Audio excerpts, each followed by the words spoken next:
Hello, everybody. Thank you so much for being here. For those of you who are joining on our live stream, for those of you who are joining on, here we go. Some more people are joining us. Hello, everybody.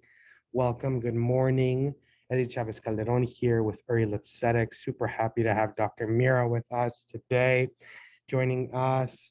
I'm going to go ahead and introduce our great friend, Dr. Mira, who's going to be teaching today's class on social justice. What a great topic for us today. Friends, Dr. Mira received her doctorate in sociology. Joining us. Go ahead and make sure. I'm going to go ahead and introduce. It's good to go. There we go. Dr. Mira received her doctorate in sociology and in religion from École des Hautes Études and the Science of Social, and her certificate of Jewish mindfulness teacher from the Institute of Jewish Spirituality. She learned Torah as an art fellow at Drisha Institute for Jewish Education in New York, and Yesod and the European Fellow at Pardes Institute for Jewish Studies. We love Pardes. She currently lives in Jerusalem, where she studies as a rabbinic fellow at the Beit Midrash Ha'el and is completing a yoga teacher training at Sira Yoga. We love yoga. She teaches Jewish texts and Jewish meditation at Pardes or Halev and applied Jewish spirituality, the Institute of Jewish Spirituality, and was in Moshe House of Europe and more. A regular contributor to the Jewish media Akadem, Tenuah, and Clariur. I'm sorry if I mispronounced that. She chairs the clergy in the council at Roots Shashim, an NGO promoting people-to-people peace building between Israelis and Palestinians, and teaches spirituality and Jewish spirituality at various institutions internationally. Thank you so much, Dr. Mira, for joining us today. Thank you so much, Eddie, for having me. Thank you so much, Uri Litzedek, for having me. Thank you, friends, and welcome for you who are here live with us on Facebook and for you who are going to be watching this through the recording. I just want to say I apologize. I'm realizing that maybe the bio I sent was not updated. I did finish my rabbinic degree and my yoga teacher training also. So that's that. And I want to start with a song. I want to start with the song that you may be familiar with. And I want to start with a disclaimer, which is I'm not a musician. So this is not about music. This is about spirituality, and this is about Torah, and this is about insight. So this is a song. I'm not going to tell you more. You will hear it. Maybe you will recognize the words and maybe even the source. And the source, we'll look at it after. And it goes like this. Can you hear me well?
And I want to invite you to sing with me, and even if you don't know it, to just sing with me.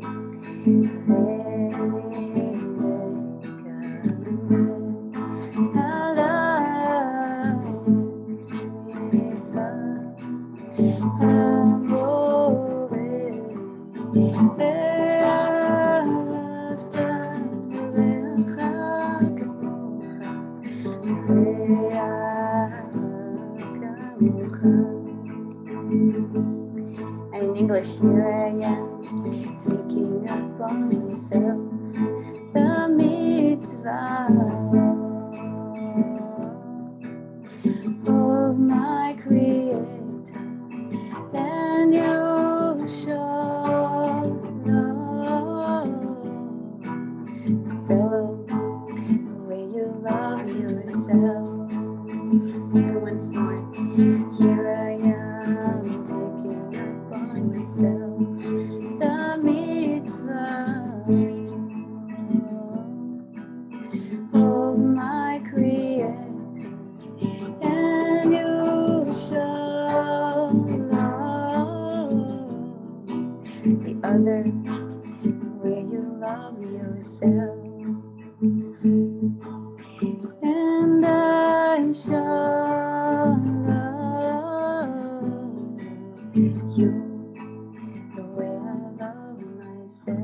So friends, I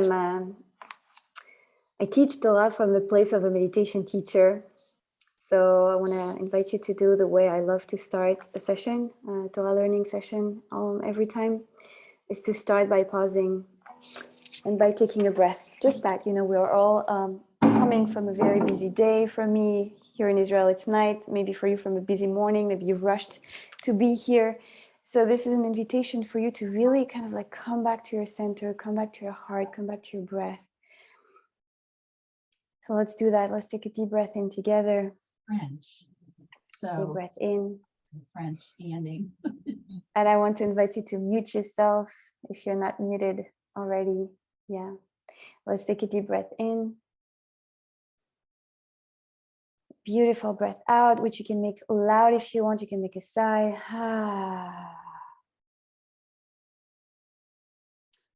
Whatever time it is for you in the day right now, this is a time for you to be fully here, fully present, and for us to reflect together on a topic that is actually very dear to me and at the same time quite new, at least in this kind of framework. And I want to explain what I mean by this. When I received the invitation, the kind invitation by Rav Shmuley and by Jessica to teach for Ovedet Tzedek, I was like, sure. I had heard about them, and I love, really, really love the kind of intention that's there. The fact of saying, we as Jews think we have a role to play in the world, for the world, and not just for the Jewish community. And we do this, from a place, for some of them, from the place of Orthodox Jews. And I thought it was really beautiful to invite people to think of how they can really help the world be at a better place for everyone as Jews, and including for non-Jews. This is how I understand Ovedet Tzedek. So I said yes. And then I was like, shoot, how am I going to do this? What am I going to be talking about? Because I'm a Jewish meditation teacher, I'm a meditation teacher. So it's interesting because I've always felt that the way I contribute to social justice is from the opposite end of the same spectrum. And I explain what I mean. There are two ways of impacting the world. There is the micro and there is the the macro, the macro and the micro. So the macro is like the kind of like large scale way of impacting the world. And that's basically, politics, NGOs, organizations.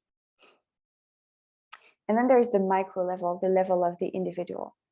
I believe that if everyone knew how to love themselves well, if everyone knew how to take care of themselves, there would be no acting out.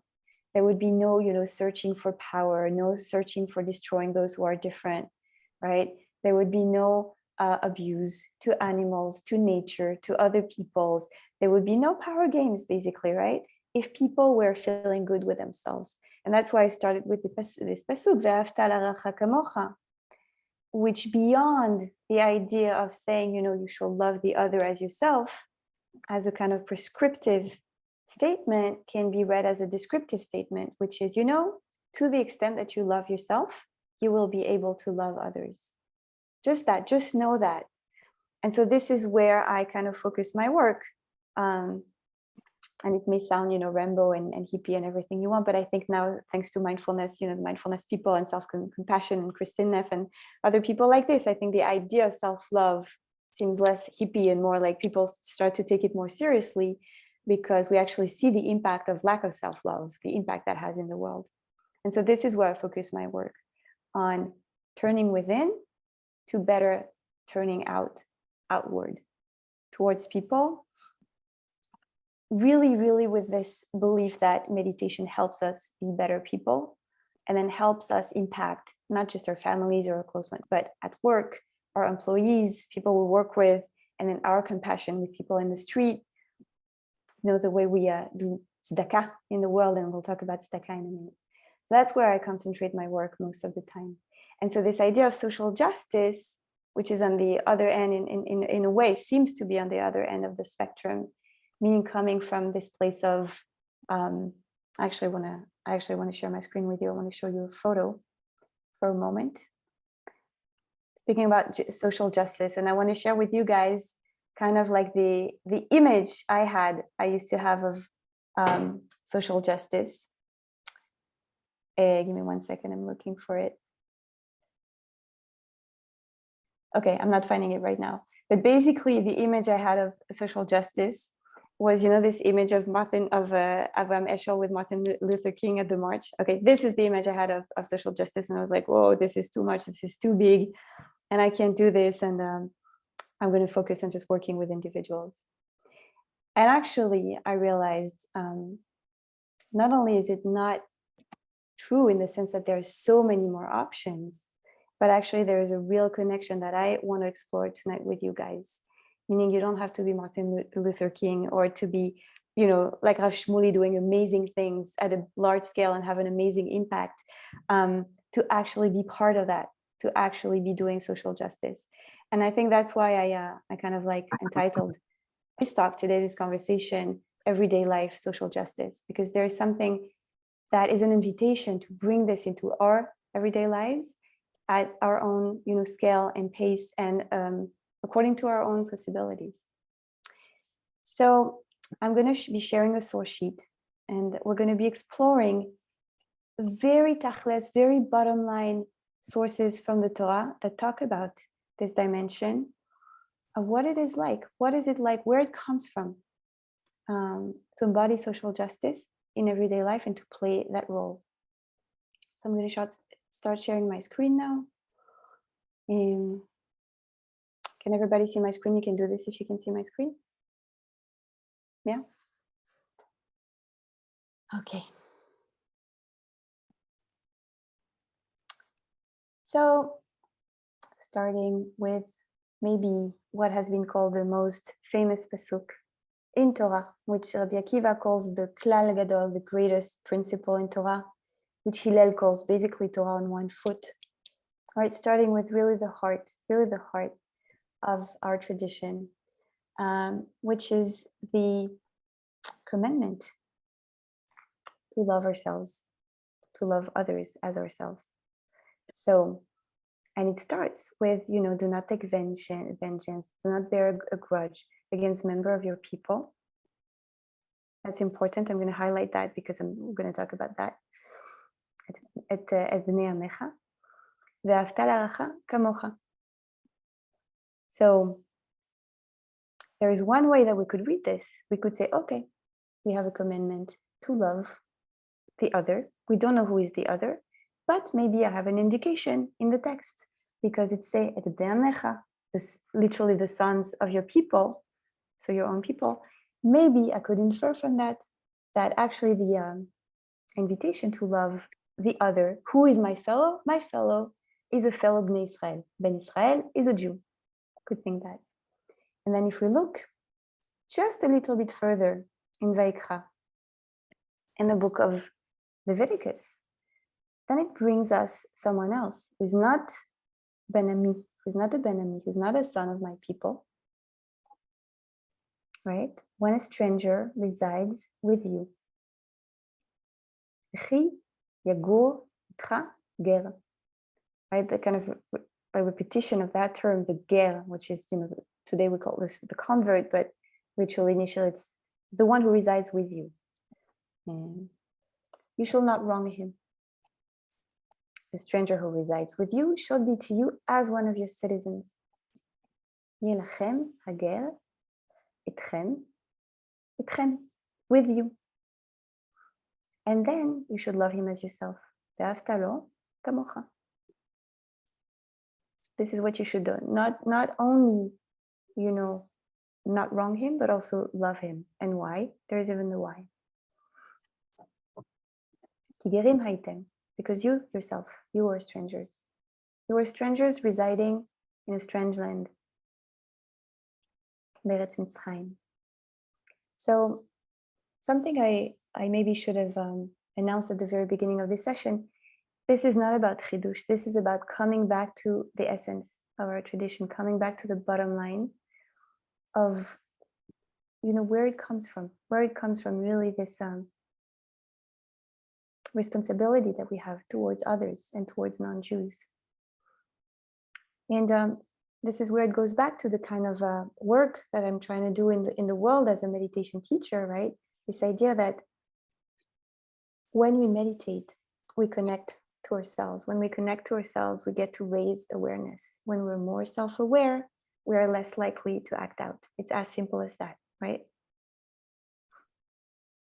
We're less likely to act out in violence and power games and etc. Connection brings clarity, brings with wisdom, and brings compassion. And that's the link.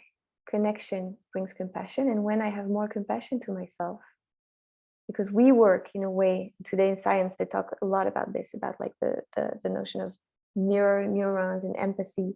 The way really I relate to myself is just a mirror of the way I'm going to relate to anyone else. So the more I can take care of myself, the better I can take care of myself, the better I will be able to take care of others. And so when I have more compassion with myself, when I feel more connected with myself, contrarily to the idea, I think it's less pervasive today in our society. In the 60s, people used to think that meditation was a selfish thing, self-centered, disconnecting ourselves from others. And I think now, thanks to the kind of like all the studies that we've seen in science, also showing all these kind of different parts of the brain that get activated when we meditate, there is a better understanding that, to the contrary, meditation, taking time to sit by myself. And by the way, that's not just mindfulness, that is very much at the core of the Jewish tradition with Hibodedut, starting with the Ravam, the son of Maimonides, and then Abulafia. It's very, very deep in our tradition, this notion that we need to take some time to self-isolate from time to time, to reflect, to contemplate, to recharge, to resource, so that we can better be present with others. So self-connection fosters outer connection with others. And I think that is really, really just something to take with us, a responsibility that we have to connect with ourselves better so that we can connect with others. Because without empathy, if I can't feel something, if I see someone in the street, if I hear something very, very difficult in the news that's happening to, people from another tribe that is not my tribe, if I don't have empathy, if I don't feel connected, then I'm not going to do anything. I'm not going to feel compelled to do anything. Yesterday, I was actually seeing a scientific study that's been done on compassion. And they've noticed that basically people tend to feel more compassion for people who are the closest to them. So member of your tribe, member of your religion, member of your country. And this is a very natural thing. It's very natural. And yet I think what we do when we have a spiritual practice, or when we learn Torah, basically when we're trying to grow as human beings, is we try to go beyond the natural inclination to feel closer to the ones that look like me, that have the same, skin color, that are Ashkenaz or Sepharad, like my family was, but actually to feel, oh, this is a fellow human being. We're connected just because we are in the same planet. And maybe our lives are very different. Maybe I don't even really like you, and I want to go back to there also. We're starting with love, but we'll see that social justice and tzedek doesn't have to pass through love. Through love, it doesn't have to go through feelings. Connection and a sense of responsibility, it doesn't have to mean I have to like you, I have to take you home with me, I have to identify with you. Okay, feeling connected doesn't have to mean I identify, and I think that's key. That's really key, because if I'm waiting to identify with you, to connect with you, I may have to wait a long time, or my capacity to connect will be kind of very restricted, if that makes sense. I'm going to pause here. I just want to check with Eddie. Usually, do you take questions, or do I just like continue until the end? Until the end, okay, great. So far, we started with Ahava. We started with love. Love as a commandment, which is not nothing, and which actually really, in my view, speaks to the wisdom of Jewish culture, which is that if love is a commandment, it's because there may be an acknowledgement there that it's something to cultivate. It's a midah, it's a character trait, it's a quality that gets developed with practice because it's not necessarily spontaneous. It's an invitation to go beyond the impulse. Okay. We started with love, and now we're going to go into chesed. Chesed meaning literally loving kindness. And it's a concept so wide that we need two words in English and also in French to encompass it, to kind of try to describe it, right? Chesed, which could be seen also as a way of relating, as an emotion, but then becomes more concrete. Chesed, in a way, you could call it embodied love. I think it's Heschel speaking about this march with Dr. Martin Luther King, that he was saying, well, this is praying with your feet, right? And so chesed could be called loving with your hands and with your feet. And there is something, again, going back to this idea of everyday life,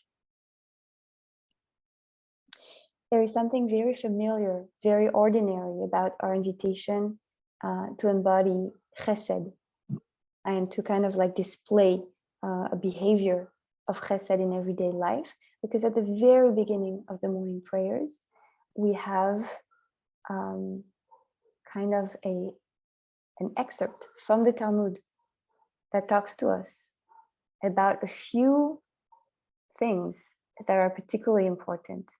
And so I'll read them. And maybe it's going to sound familiar to you.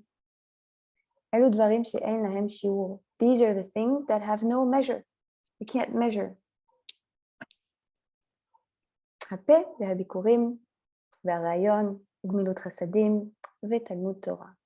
So the corners of the field and the first fruit that you're to bring to the temple. Rayon is like basically the Shalosh Regalim, the pilgrimages, and Gemilut Chasadim, and then the study of Torah, which helps you kind of like understand and go through this as we're doing here, realizing that it's not necessarily natural, but that it's culture, in the sense that it's something that needs to be integrated and contemplated. And so I'm highlighting here Gemilut Chasadim, acts of loving kindness, because now this kind of maybe somewhat abstract concept of Ahava becomes more concrete. It's acts. You have to act upon it. Acts of loving kindness.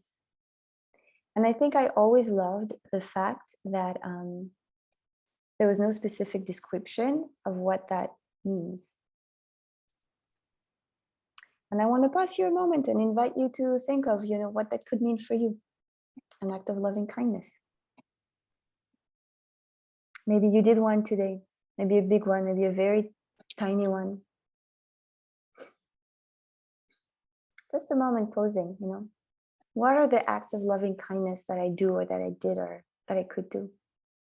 Because again, social justice, the way I see it, it really starts here with me taking care of my heart and my feelings and welcoming what is and bringing more awareness and compassion. And then I'm just kind of enlarging the circles wider and wider, wider and wider and wider. So I'll give you one example, just so trivial. I have a friend, she just had a baby. So, she's kind of vulnerable. She's a bit tired. She's maybe a little bit more isolated. She's not working at the moment. And yesterday I was learning with my husband, and we were learning a text I used to learn with her from the Piezetz Nerebe. And I was drinking chai from a cup she had offered me. So I took a picture of the cup and the book, and I sent it to her to say, I'm thinking of you.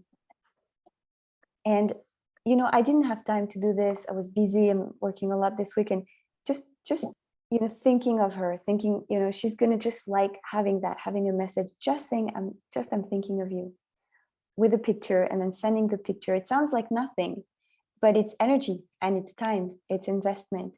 And that is just saying, I'm going to give a little bit of my attention and my energy today just to send love to someone. And that is not someone who particularly needed something, right? But I'm sharing this anecdote with you guys because every detail counts. Calling a relative whom is a bit lonely, just that. Hi, I'm walking my dog and I'm just, calling you because I just want to take 5 minutes in my day just to call you. Taking food when I have too much food, taking food and, looking for someone I can give it to in the street, right? Small things. There is no measure for that.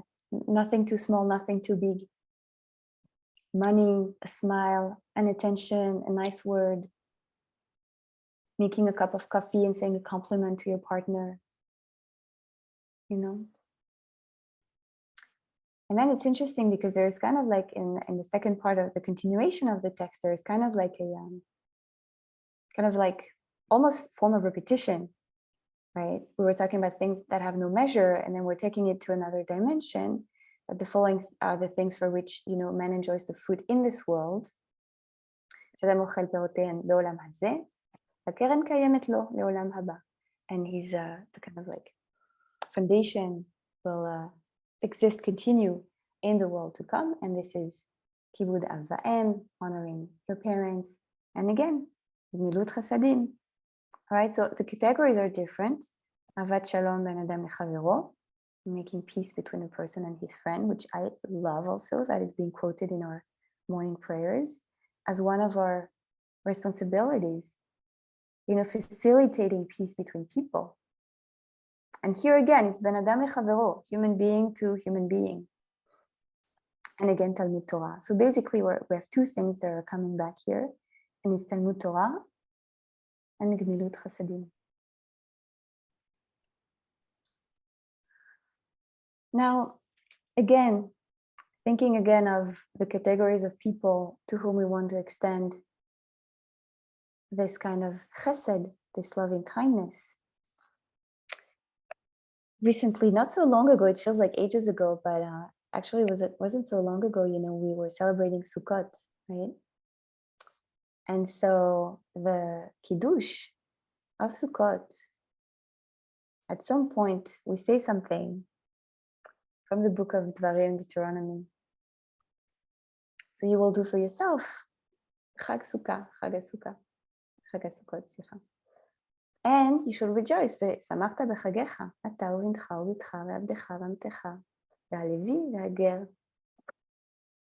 So the beginning looks very much like the Kiddush of Shabbat, but then we bring the Levi and we bring the Ger, we bring the stranger, and also the orphan and the widow. So all these categories are categories of people, especially in the end, that are more vulnerable. But it's also always says, you know, anyone who lives next to you is included, has to be included. Asher b'sharecha. And I think this is kind of like our playground, if you will. And I'm saying playground because it doesn't have to be so serious also. It doesn't have to be so serious, you know. But b'sharecha, anybody who is like around you, and around you, it's not necessarily people who are like you or your community. You may live with next to very, very different types of population. But when you rejoice, you will invite them to rejoice with you. And this idea that really, as Jews, we feel concern. We feel actually, we're not indifferent.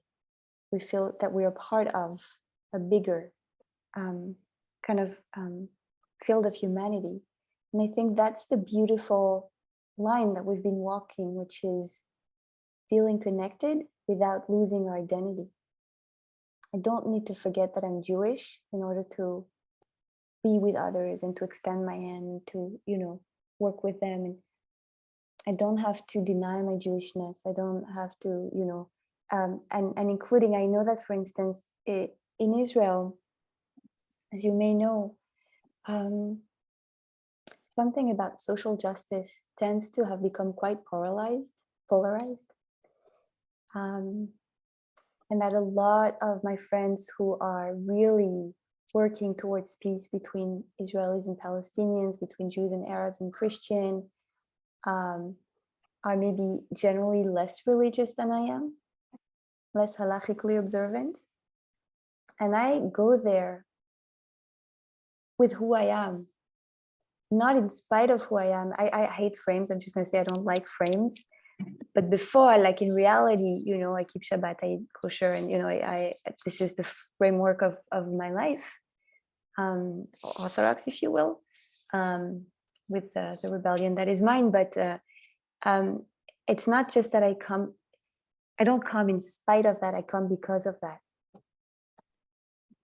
And I think it's also, my way of contributing as a Jew. So, Eddie mentioned, I haven't been active. I have to confess, I really haven't been active with Roots, because that was the year of postdoc, marriage, rabbinic studies, etc. But I am committed, and it's in process right now. So Roots is an organization in Israel that really works towards people-to-people peace, like horizontal peace, coming from like this standpoint, this idea that it's not the land that belongs to people, it's the people who belong to the land.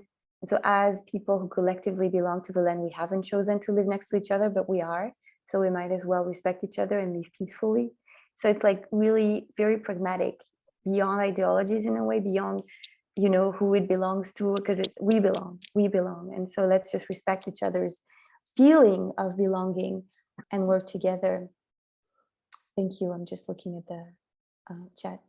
Thank you. Oops, sorry. Going back. So yeah, I think it especially at a time where politics gets mixed up a lot with ethics and with religion. And unfortunately, a lot of religion today is, like in politics in many places in the world, are kind of moving towards like more fundamentalist, exclusionist, towards the place of disconnection, basically. And I think we as Jews, and wherever you stand halakhically, really wherever you stand, but you can be a force for the greater good, which is really social justice, tzedek in the world, as who you are, wherever you're coming from. One thing I meant to say also in the beginning when we open is that it was actually moving to me to be doing this session with you today, because today is election day yet again in Israel. And so it really is a time where, we get to do another act and to choose the society we want to live in. But again, that being said, I believe more in taking responsibility for myself, for my life, and, making my choices and doing my actions. So just checking the chat again. Yeah. And I forgot without stopping the sharing. And sorry. Okay, I got it. Okay, so I brought this source of the Rambam because Rambam goes even further, about this source that tells us in Dvarim how how we should rejoice in Sukkot. The Rambam goes further in his Mishneh Torah. He's saying, look at this. Okay, when you eat and drink for yourself, and that means in general when you're doing a festive meal, okay, when you're celebrating, you have chayav, it's an obligation, la'achil, leger, leitom, ve'almana, okay? And interestingly enough, he starts with the stranger. And he says, aval, mi shenoel dlatot chatzro, but someone who locks the door of his home, eating and drinking, with his family and his children, etc., and doesn't give to others, he's not participating in the joy of God, of God's commandments. That's quite strong, a statement, right? What is called simchat mitzvah, ele simchat kriso. He's like doing the joy of his own, belly, basically. Okay, and so then he continues in saying this type of joy doesn't mean much. And I just want to add that we don't need to take it as like a kind of guilt trip. That's important to me because I think guilt doesn't help.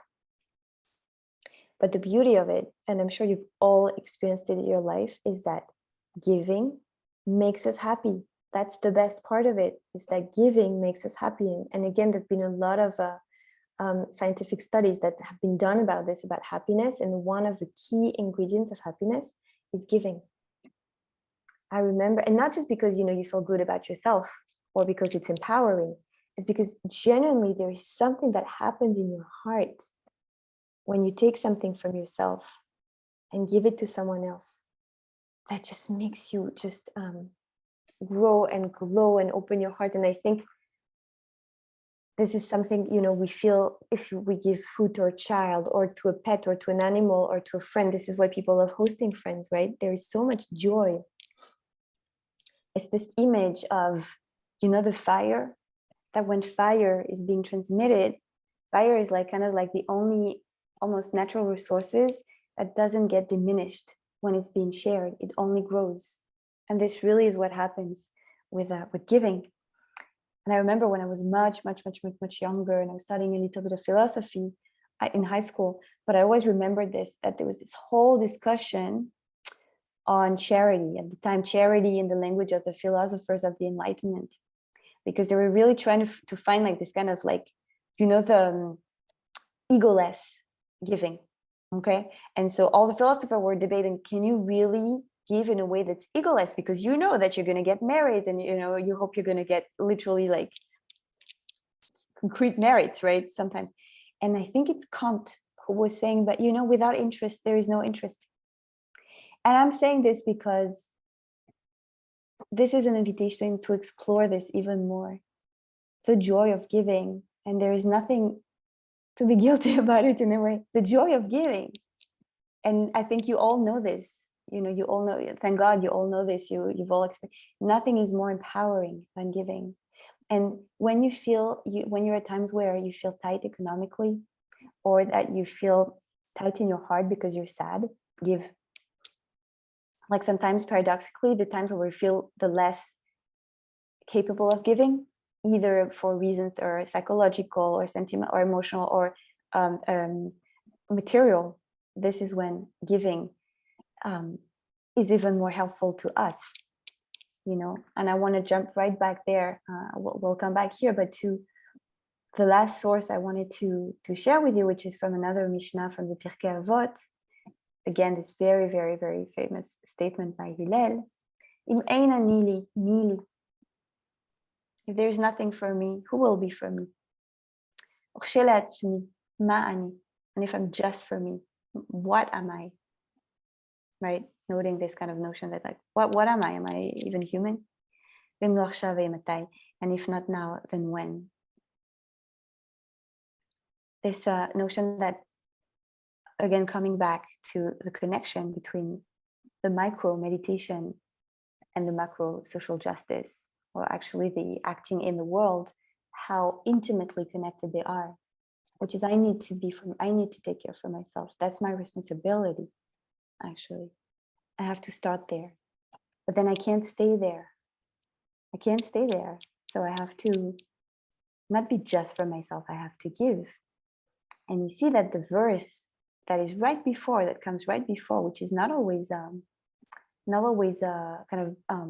they're not always presented together. What does Hillel say before? He says, you know,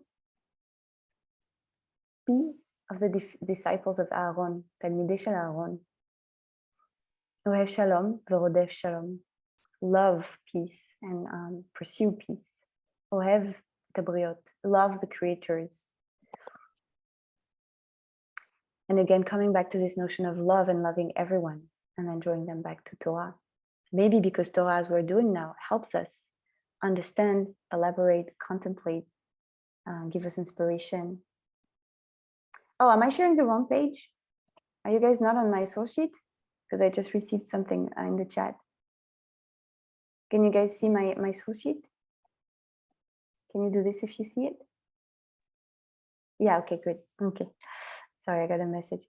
It's the wrong source sheet, I think, Mira. I don't think it's the correct source sheet.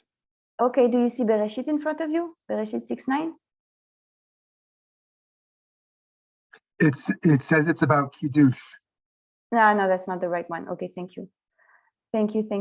So we're going to do that again. Apologies. Thank you, Judah. Thank you. Ine. Voila, here. Do you have the right one? Thank you, Judah. Sorry, friends. Yeah, that was a previous teaching today. So now we started with Ahava. We have just about 3 minutes left before we open space for questions and reflections. We started with Ahava and we moved towards Chesed, and now I want to say a word on Tzedek. Chesed, as you may know, is really, really known as the quality, as the midah of Avraham. Avraham, we've kind of opened, his life story, and this week we're opening with Lech Lecha, actually. I mean it. And if you remember, Avraham is the one who really, when God wants to destroy Sodom and Amorah, which are not of, they're the other, if you will, of Avraham in terms of values and etc. What is he doing? He's trying to defend them, right? He's standing, Omed Lifnei Hashem. He's standing before Hashem, comes forward, like Gish Avraham ve'omer. Okay, this is very important. We're going to sweep away the innocent, Tzaddik im Rasha. Are you going to destroy the Tzaddik with the Rasha? And before Avraham is the first patriarch, but before Avraham we had Noach. And Noach is more the Brit, that the divine that God did with all of humanity. And Noach is called Ish Tzaddik. It's called a righteous person, right? And Avraham makes a step further by embodying Chesed, okay? And I think that's where I want to close today, is that you don't have to feel love. You don't have to embody the Chesed of Avraham, even if it's beautiful and great. And I hope you do, because it really makes us happy to embody Chesed, this kind of notion of like flow, openness. You don't have to, step up and defend Sodom and Amorah or going on protests, Just going back to what I was saying at the beginning, everyday social justice is also doing things at our own measure. What am I capable of? What is my personality? What is my own scale?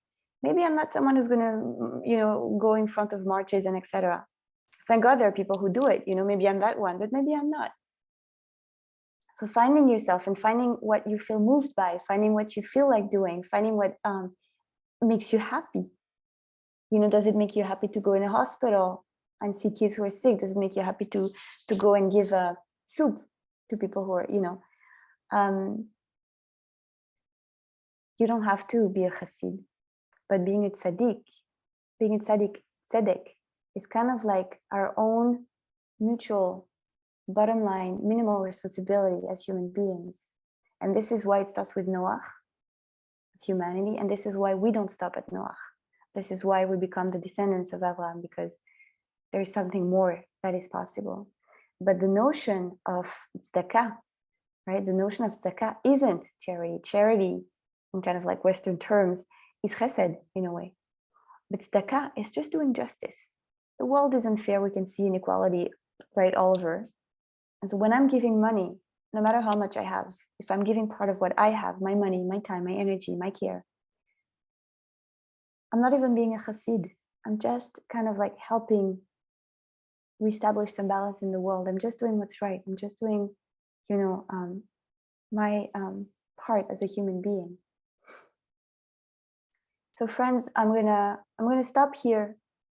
I'm gonna stop sharing my screen. Yeah. Amazing. Thank you so much. It's so great Thank to listen to you. I'd love to jump in with the first question, if I may. Please. You touched on in the beginning around self-love, and I really appreciate that point, and rooting social justice in a deep spiritual place. And I guess the self is so complicated and has so many different layers. What dimension of self do you think we should love? What aspect of being should one seek to love about this thing we call self? Thank you. It's not an easy one. I think what comes to mind when you're asking this question is maybe the one you love the least. It's like, we all have parts of ourselves that we're proud of and that we like, and then these parts that we wish we could put under the carpet, right? And I think sometimes we think we should love ourselves if we are intelligent or pretty or successful or, and then if we're not, then we're not going to love ourselves, and we're going to criticize ourselves, and we're going to go to, how do you call it? Like to get surgery and have a nose job or something. I think there is a lot of conditioning in society that you can love yourself, you can be okay if you're successful and rich and this and that and this and that and have kids and a home and a car and whatever. And then if you don't, then, you know, and it's partly conditioning from society, partly also sometimes conditioning from our parents who did our best. But sometimes, you know, there was this idea that if you do what mommy or daddy wants, you know, you're going to be loved. And if you don't, you're going to be less loved. And we've kind of internalized that. And I think the parts of ourselves that we should love are the parts that we tend to neglect, reject, feel ashamed of.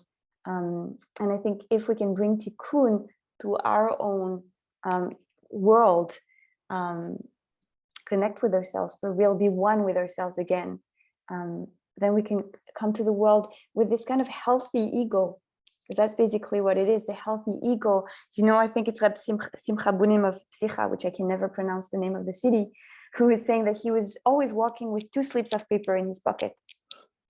One saying, I'm nothing but dust and ashes, which is true, and I'm gonna, you know, and one saying, the whole world was created for my sake. I'm nothing, I'm flesh, I'm gonna be dead in a few decades, you know.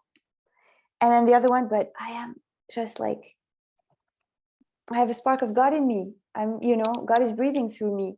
And the love I owe myself has nothing to do with the brains I have or the physical appearance I have or don't have, or, you know, it should be given, this part of the self, just the fact that I am, just the fact that I am, and that if I am, it's because God wanted me to be here, and this neshama belongs. I don't know if that answers your question. Beautiful. Yeah. Thank you so much. Thank you. Friends, we open up the question part of our program today. Please unmute yourself if you wish to ask a question here. I'm also monitoring the Facebook, so go ahead. Yes, Judah, please go ahead and unmute yourself. I thank you, everybody, and thank you, Mira. When you were telling that story about the teacup that you sent your friend, or took the picture of the cup and sent your friend, and that reminded me of you know, Rabbi Salanter. One of his great teachings to me is, if you have $1,000 to give to charity, better to give it $1 at a time than $1,000 to one cause. And this is like that little thing you did to your friend. That's, you know, that's what we can do. And it's also at the end of your talk, going into social justice. What can we do? We can do the small thing. We don't have to conquer the world. We don't have to, you know, do whatever. We can do what we can do. And it's like exercising a muscle, whether it's for tzedakah or whether, you know, it's chesed. These are all things that the more we do, the better the world is and the better for us. So Thank you for your talk, Mira. Thank you, Judah. Thank you. Small things, small steps. Yeah. A little bit every day. And I believe that's why it's in the morning prayers, because it's a reminder that it's a daily thing. It's a daily thing. And being daily, it also means wherever you're at, whatever you have. And that's the beauty, and that's my message to everyone. Nobody is too poor not to give tzedakah. Everybody has, like, you know, 20 cents extra to give. And I think that's the most beautiful and empowering lesson to remember. We all have something to give. And if we don't have money, we have time to give, and energy to give, and care to give, and smiles to give. And, you know, yeah. And again, not because we're like so righteous. It's because, like, it makes us happy. Like, you know, it makes us, all of us. What makes, you know, when I give, it makes me happy, and it makes you happy. It's the most beautiful thing. Like, we make each other happy, and the more we feel connected, the more, yeah. I think just before we take another question, I think I just want to share something very personal with you guys. You know, to me, the bottom line of tzedek, social justice, as I said at the beginning, it boils down to this question of connection. Are we being connected to ourselves and to others? The second we feel disconnected, that's where, you know, racism and abuse and everything, you know, comes into place, with the consequences on huge scales that we can see. And I grew up with a family where there was a lot of pain and disconnection, actually a lot of disconnection. And my father was very old. And he was born in 21. He was an old Romanian guy. He was very racist. He was very angry. He was so disconnected. And he lived in pain. He lived in pain. And I'm sharing this with you guys because, you know, I've seen what it does to a human being to be passive with that, to not actively work to fix that. He died now 20 years ago this year. And a lot of my spiritual life has been about connecting, learning to connect to myself and to others, really. As a human, as a Jew in the world. Yeah. And I think a lot of people keep, either Jews or non-Jew, want to kind of like keep drawing the line between Jews and non-Jews, keep, you know, affirming a separation.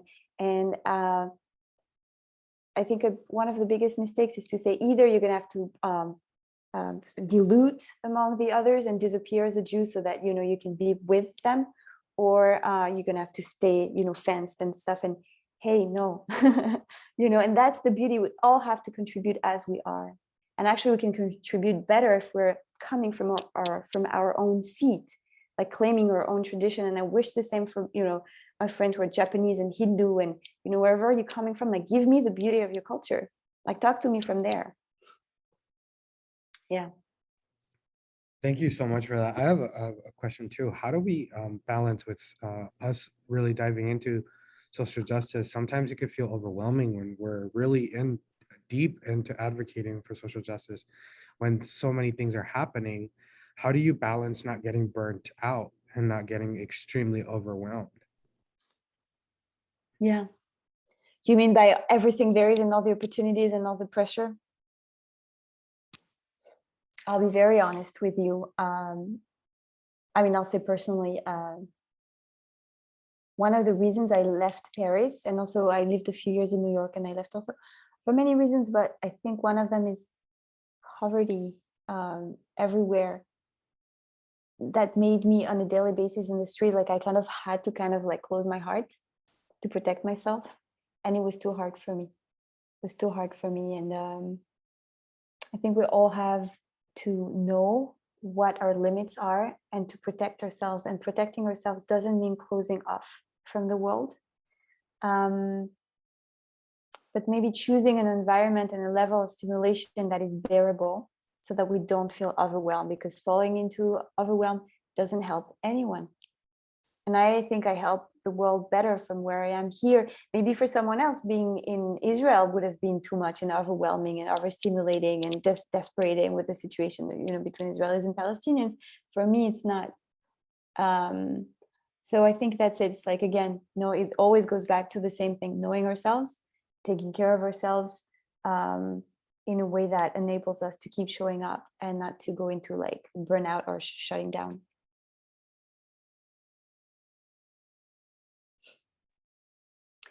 And I also want to invite our friends who are here, like if they want to put their cameras on. It's always delightful to see your faces, if that's possible. Sorry. Rabbi, I know you're immersed in Israel now, but how do you think about the pressing social justice issues of France today in regards to, in France today, how do you think about what some of the most pressing social justice issues are there in Paris and beyond?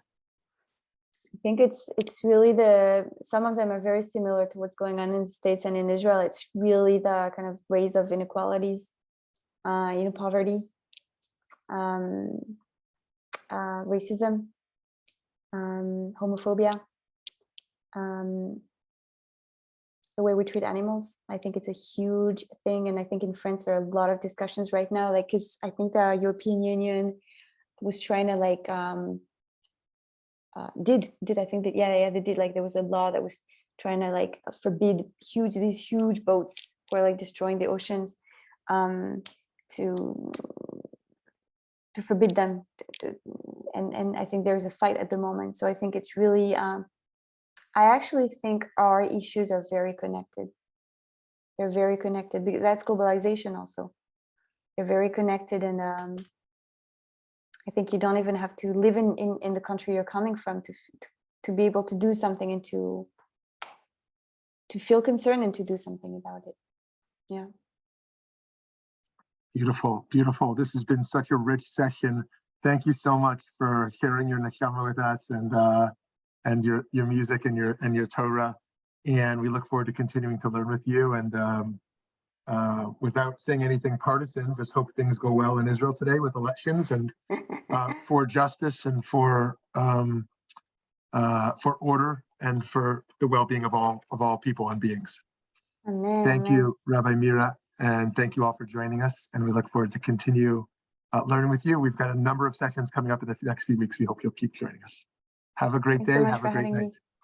Bye. Bye-bye.